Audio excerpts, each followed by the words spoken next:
Jeff Duncan of South Carolina. Thank you, Mr. Chairman. Secretary Kerry, you seem to have an affinity for Iran that I don't share. Going back to 1979, Iran has shown a strong animosity for America. They regularly chant death to America and recently tried to humiliate United States sailors. They're the world's largest state sponsor of terrorism, and we just gave them billions of dollars, upwards on $150 billion, which they could possibly use to continue to export terrorism around the globe. Will we ever learn? I just hope that that lesson doesn't come at the cost of American lives through an act of terror backed by Iran.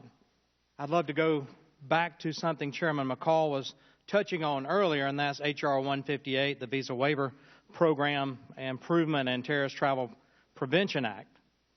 There were three areas that were exceptions under the law: military service, government travel, national security, and law enforcement were exceptions for the visa waiver issue.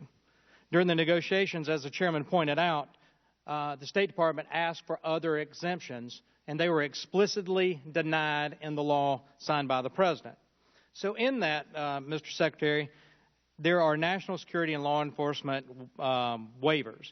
Could you please define for me your interpretation of national security and law enforcement? Sure. Let me just, if I can, with your indulgence, I just want to make it clear. I don't have an affinity for any country that is engaged in activities that are counter to our values and that put our people at risk and that are supporting terror. There's no affinity whatsoever. My job as the Secretary of State and as a diplomat is to try to find solutions to problems that don't involve, if at possible, and we can achieve our goals, sending young people into conflict, going to war. War is the failure of diplomacy to solve a problem. So we looked at Iran and we saw them about to be putting us in a situation where they may have a nuclear weapon, which would be bad for everybody in the world, particularly our friends closest to them. Mr. Secretary, I appreciate you making that clear. I just want to make it clear. But I also understand you sent a letter after the Visa Waiver Program law was passed, explaining that it didn't violate JCPOA. So explain to me, define national security and law enforcement, if you don't mind. Sure. We have an interest, obviously, in being able to guarantee that Iran, over a period of time, or any other country, be able to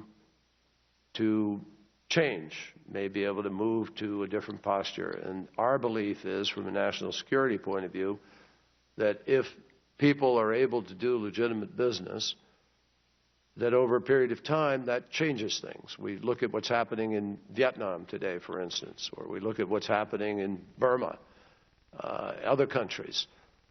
Transformation takes place. And we believe that transformation is in the national security interests of our country, and some of it comes from entrepreneurial activity being able to take place where people begin to feel better about life, see that they're not threatened, do better, travel, see the world, and so forth. Right.